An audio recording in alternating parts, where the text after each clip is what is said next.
Kemudian selanjutnya ayat yang kelima yang kita sebutkan tadi adalah murajaah secara cepat untuk mengaitkan dengan pembahasan kita pada malam hari ini. Kembali Allah Subhanahu wa taala menyampaikan kabar gembira berikutnya kepada Rasulnya Muhammad sallallahu alaihi wasallam. Fa inna ma'al usri yusra. Sesungguhnya bersama kesulitan itu ada kemudahan. Dua kali Allah Subhanahu wa taala mengulanginya, inna ma'al usri yusra. Sesungguhnya bersama kesulitan itu ada kemudahan. Ini disampaikan oleh Allah Subhanahu wa taala kepada Nabi kita Muhammad sallallahu alaihi wasallam sebagaimana yang kita tahu bahwasanya di awal dakwah beliau di kota Mekah, beliau mendapatkan ujian yang begitu berat. Sampai sahabat-sahabat beliau banyak yang dibunuhi di depan mata Rasulullah dan beliau tidak mampu untuk berbuat apa-apa. Beliau juga sempat diboikot fi syi'bi Abi Thalib dan beliau mendapatkan penentangan yang begitu keras. Bahkan ketika beliau berangkat ke Taif untuk berdakwah, beliau kemudian disambut dengan lemparan batu. Sampai-sampai salah seorang sahabat yang bernama Khabbab ibn Art pernah datang kepada Nabi sallallahu alaihi wasallam dan bertanya, "Ya Rasulullah, ala tastansur lana? Ala tad'u Allah?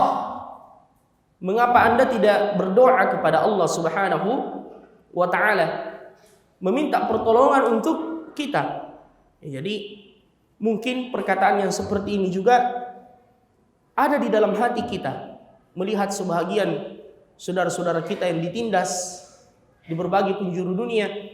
Mungkin ada yang sampai suudzon, berburuk sangka, kemana Allah? Jadi ini pernah disampaikan kepada Nabi sallallahu alaihi wasallam ketika para sahabat itu ditindas di awal-awal dakwah di kota Mekah. Khabbab yang menyampaikan itu kepada Nabi sallallahu alaihi wasallam. Nabi kemudian menjawab, "Innahu, sesungguhnya kata Rasulullah sallallahu alaihi wasallam, qad kana qablakum, ada orang-orang sebelum kalian, yu'ta birrajuli, seorang lelaki itu didatangkan, fayumshatu bi amshati hadidin, kemudian dia disisir dengan menggunakan sisir besi, maduna lahmihi wa 'azmihi, sampai-sampai memisahkan daging dari tulangnya, disisir besi. Atau kemudian dia dibelah dengan gergaji sehingga tubuhnya terbelah menjadi dua. Akan tetapi kata Nabi sallallahu alaihi wasallam, ma yaruddahu an dzalika, ma yaruddahu dzalika an dinihi. Namun hal itu tidak menyebabkan ia kemudian meninggalkan agamanya. Kemudian kata Rasulullah sallallahu alaihi wasallam, wallahi, demi Allah, la yutimmanna Allahu hadzal amr, Allah akan menyempurnakan urusan ini, yaitu agama Islam, walaupun dia ditolak pada awalnya, namun akan tersebar di mana-mana, hatta yasira ar-rakib min San'a ila Hadramaut, sampai ketika ada yang melakukan perjalanan dari San'a sampai ke Hadramaut, la yakhafu illallah wa dhi'bu ala ghanamihi, tidak ada yang ia takutkan kecuali Allah, dan dia cuma mengkhawatirkan serigala yang bisa menerkam dan memakan domba-dombanya. Jadi ini adalah merupakan keyakinan yang Rasul kita Muhammad sallallahu alaihi wasallam sampaikan kepada para sahabat. Begitu pula ketika beliau menggali parit bersama dengan para sahabat. Sahabat ini menggali parit dalam peristiwa Al-Ahzab pada tahun ke-5 Hijriah, dan mereka itu terkepung dari berbagai penjuru. Sampai-sampai Allah Subhanahu wa taala menyebutkan dalam Al-Qur'an, ya ayyuhalladzina amanu dzkuru ni'matallahi 'alaikum idz ja'atkum junudun fa arsalna 'alaihim rihan wa junudan lam tarawha wa kana Allahu bima ta'maluna basira idz ja'ukum min fawqikum wa min asfala minkum wa idz zaghatil absaru wa balagatil qulubul hanajira wa tadhunnuna billahi adh-dhununa. Jadi ketika Rasulullah dan para sahabat dikepung dari berbagai penjuru pada perang Ahzab, dan ketika beliau menggali parit yang merupakan usulan dari salah seorang sahabat yang bernama Salman Al-Farisi, digalilah parit yang mana musuh-musuh yang datang itu terhalang oleh parit yang besar tersebut. Dan ketika para sahabat menggali parit, mereka diperhadapkan pada sebongkah batu yang sangat besar yang mereka tidak mampu untuk pecahkan. Dan ketika disampaikan kepada Nabi Sallallahu Alaihi Wasallam, beliau datang mengambil kapak, beliau kemudian bertakbir Allahu Akbar, futihat Kisra, Kaisar, Al-Yaman, atau fima makna al-kalam. Beliau menyampaikan busyra, kabar gembira kepada para sahabat akan ditaklukkannya Persia, kemudian Roma, begitu pula Al-Yaman. Beliau mengatakan, saya melihat kunci perbendaharaan istananya. Orang-orang munafik kemudian berkata, Muhammad itu memberikan janji-janji muluk kepada sahabatnya, sedangkan mereka sendiri tidak mampu untuk menunaikan hajatnya, untuk buang air saja ketakutan, untuk makan saja kesulitan. Tapi Nabi Sallallahu Alaihi Wasallam sangat yakin dengan pertolongan dari Allah Subhanahu wa Ta'ala. Akhirnya setelah kesulitan itu, Allah Subhanahu wa Ta'ala memberikan kemenangan dan kemudahan kepada Rasulnya Muhammad Sallallahu Alaihi Wasallam, dan puncaknya pada tahun ke-8 Hijriah pada peristiwa Fathu Makkah, beliau membawa pasukan para sahabat menaklukkan kota Mekah dengan jumlah pasukan kurang lebih 10.000 orang sahabat yang tidak bisa dilihat mana awal dan mana ujungnya, dan mereka datang untuk menaklukkan kota Mekah. Makanya Nabi ketika masuk ke kota Mekah menaklukkannya, beliau berada di atas kendaraannya dan menundukkan kepalanya sampai jenggot beliau yang panjang itu terlihat bergerak karena beliau menangis dan terharu mengingat peristiwa di mana ketika beliau diusir dengan para sahabat, namun pada hari itu diberikan kemenangan dan pertolongan oleh Allah Subhanahu wa Ta'ala. Beliau membersihkan Ka'bah Al-Musyarrafah dari berhala-berhala yang mengelilinginya. Beliau menusuknya dan menghancurkannya satu demi satu sambil membaca firman Allah Subhanahu wa Ta'ala, wa qul ja'al haqq wa zahaqal batil innal batila kana zahuqa. Jadi di balik kesulitan itu ada kemudahan yang selalu disiapkan oleh Allah. Dan makna ini juga difahami oleh para sahabat. Ketika Abu Ubaidah ibn Jarrah mengirim surat kepada Umar ibn Khattab mengabarkan tentang pasukan Romawi dengan jumlah yang sangat besar siap menyerang, maka Umar ibn Khattab kemudian berkirim surat kepada beliau bahwasanya tidaklah seorang mukmin itu mendapatkan kesulitan dan diuji oleh Allah, melainkan Allah Subhanahu wa Ta'ala akan memberikan kepadanya jalan keluar. Dan beliau menasihati dengan firman Allah yang terdapat di akhir surah Ali Imran, ya ayyuhalladzina amanu isbiru wasabiru warabitu wattaqullaha la'allakum tuflihun. Dan ini juga berlaku secara umum ayyuhal ikhwah. Makanya Ibnu Abbas radhiyallahu anhuma ketika menafsirkan dan mengomentari ayat ini, fa inna ma'al usri yusran, inna ma'al usri yusra, beliau berkata la yaghliba usrun yusraini. Dan ini juga diucapkan oleh Umar dalam surat yang dia kirimkan kepada Abu Ubaidah, la yaghliba usrun yusraini. Tidak mungkin satu kesulitan itu bisa mengalahkan dua kemudahan. Antum yang pernah belajar bahasa Arab bisa dilihat lafaz dari ayat ini, fa inna ma'al usri yusra. Al-usru kesulitan, yusran kemudahan. Tapi al-usru diawali dengan alif lam. Yusran tidak ada alif lamnya di awal kata. Disebut apa ini dalam bahasa Arab? Kitabun, al-kitabu. Jawwalun, al-jawwalu. Ada yang menggunakan alif lam, al-jawwal. Ada yang tidak menggunakan alif lam, jawwalun. Talibun, at-talibu. Apa namanya ini? Mana santri yang pernah belajar bahasa Arab? Hah? Ada yang disebut dengan apa nak? Ya? Apa? Besarkan suaranya. Apa? Ulangi. Ma'rifah, nakirah dan ma'rifah. Ahsant. Jadi ada yang disebut dengan ma'rifah, ada yang disebut dengan nakirah. Ya, ini dalam bahasa Arab. Jadi ma'rifah itu salah satu di antara tandanya ada alif lamnya. Ma'rifah artinya sudah dikenali.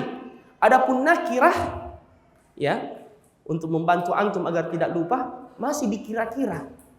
Nakirah, ya, dia lebih umum. Jadi ada ma'rifah, ada nakirah. Ya, jadi kalau saya mengatakan kitabun, itu kita belum tahu kitab yang mana. Tapi kalau dikatakan al-kitab, biasanya sudah diketahui jenis kitab itu. Ya.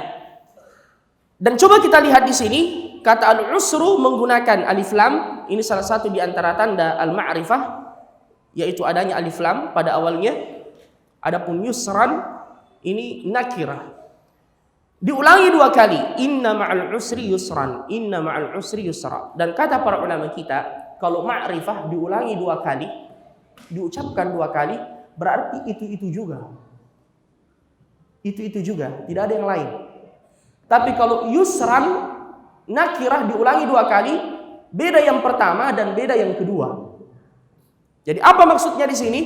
Kesulitan yang pertama yang disebutkan dalam ayat ini, itu juga kesulitan yang kedua. Namun kemudahan yang pertama bukan kemudahan yang kedua. Inilah makna perkataan Nabi, la yaghliba usrun yusraini. Satu kesulitan tidak mungkin mengalahkan 2 kemudahan. Ini menunjukkan bahwasanya jalan keluar itu banyak disiapkan oleh Allah Subhanahu wa taala. Makanya Nabi kita Muhammad sallallahu alaihi wasallam dalam hadis beliau mengatakan, wa'lam, dan ketahuilah, anna nasra ma'as sabar, sesungguhnya pertolongan itu didapatkan dengan kesabaran. Wa anna al-faraja ma'al karb, dan jalan keluar itu bersama dengan kesulitan. Wa inna ma'al usri yusra, dan sesungguhnya bersama kesulitan itu ada kemudahan. Ya sahibal hammi innal hamma munfariju abshir bi khairin fa innal farij Allah.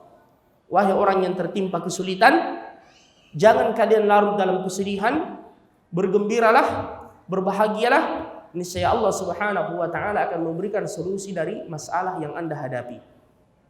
Sebagian ulama kita dia mengatakan boleh jadi ada orang yang diberikan jalan keluar dari kesulitannya itu dari arah yang lain. Yaitu dengan apa? Semakin ia diberikan kesabaran oleh Allah Subhanahu wa taala.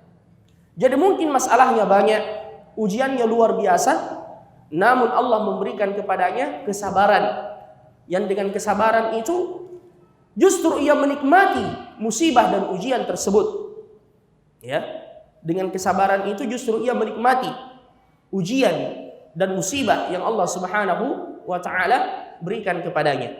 Jadi Bapak Ibu saudara-saudara sekalian, ini busyara, kabar gembira dari Allah Subhanahu wa taala, dan hendaknya ini kita jadikan sebagai kaidah dalam kehidupan kita, bahwasanya di balik kesulitan itu ada saja kemudahan yang diberikan oleh Allah. Bahkan ketika kita melihat tidak ada lagi yang mampu menolong kita, maka disinilah terkadang Allah memberikan pertolongannya pada detik-detik terakhir, sebagaimana firman Allah dalam Al-Quran, hatta idza sayasa ar-rusul wa dhannu annahum qad kudzibu ja'ahum nasruna, sampai ketika para nabi dan rasul itu menyangka bahwasanya tidak ada lagi harapan dan mereka telah didustakan oleh kaumnya, maka datanglah pertolongan dari kami, kata Allah Subhanahu wa taala.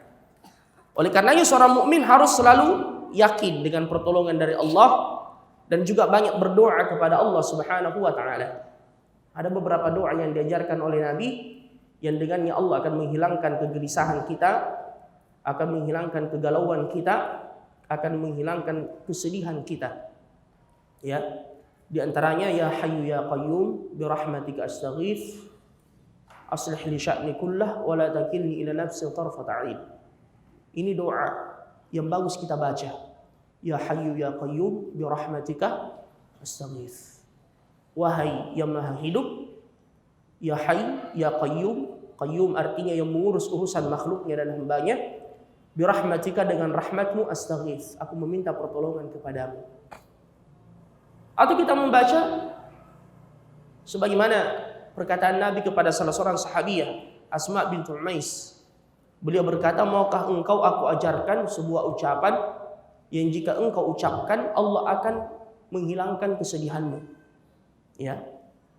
Dia mengatakan, bala, tentu ya Rasulullah. Nabi berkata, ucapkanlah, Allahu Rabbi la usyriku bihi syai'a.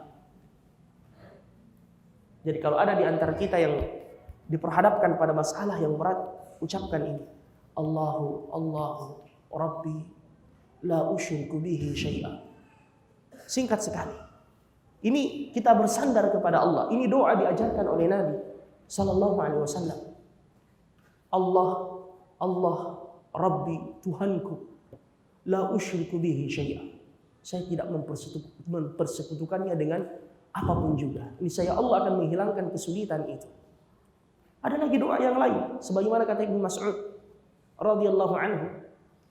Nabi sallallahu alaihi wasallam mengajarkan kepada para sahabat, yang kata beliau ketika beliau mengajarkan doa ini, sahabat bertanya, ya Rasulullah, tidakkah kami menghafalkannya atau mengamalkannya? Nabi mengatakan, tidak pantas orang yang mendengarkannya kemudian dia tidak menghafalkannya atau mengamalkannya. Ya, Allahumma inni abduk wa ibnu abdik wa ibnu amatik, nasiyati biyadik, madin fiha hukmuk, adlun fiha qada'uk, as'aluka bikulli ismin huwa lak, sammaita bihi nafsak, aw anzaltahu fi kitabik, aw 'allamtahu ahadan min khalqik, أو استأثرت به في علم الغيب عندك أن تجعل القرآن عظيم ربيع قلبي ونور صدري وجلاء حزني وذهاب غمي. Ya, ini juga bisa diamalkan. Barang siapa yang membaca doa ini, Allah akan menghilangkan kesulitannya dan menggantikan kesedihannya dengan kebahagiaan, kata Rasulullah Sallallahu Alaihi Wasallam. Jadi tidak perlu kita jauh-jauh pergi rekreasi. Ya, walaupun itu juga mubah. Kalau ada masalah, orang biasa pikirannya, pergi dulu jalan-jalan deh, rekreasi atau keluar negeri, ya. Padahal ada hiburan bagi kita. Dekat dengan Allah, dalam sujud baca ini doa. Tadabburi, insya Allah menghilangkan kegelisahan itu. Kalau rekreasi sementara saja, pulang dari sana tambah kacau pikirannya. Ya, apalagi habis uangnya. Ya. Tapi kalau berdoa dalam sujud, membaca doa ini, tawakal, pasrah kepada Allah. Dia baca semua doa-doa pamungkas itu. Ditambah lagi, Allahumma inni a'udzubika minal hammi wal hazan wa minal ajzi wal kasal wa minal bukhli wal jubn wa min ghalabati daini wa qahri rijal. Kemudian dia salat. Nabi mengatakan, ju'ilat qurratu aini fis salat. Allah menjadikan penyejuk dan pelipur lara bagiku itu dalam salat. Karena Nabi sallallahu alaihi wasallam idza hazabahu amrun fazi'a ila salat. Jika ada masalah yang sulit, beliau salat. Ya, beliau salat. Jadi orang yang beriman itu, ayyuhal ikhwah al-akarim, hidupnya selalu bahagia. Sampai ketika dia dirundung masalah. Sebagaimana kata Nabi, ajaban li amril mu'min, inna amrahu kullahu khair, in asabathu sarra'un syakar, wa in asabathu dharra'un sabar, wa laysa dhalika li ahadin illa lil mu'min.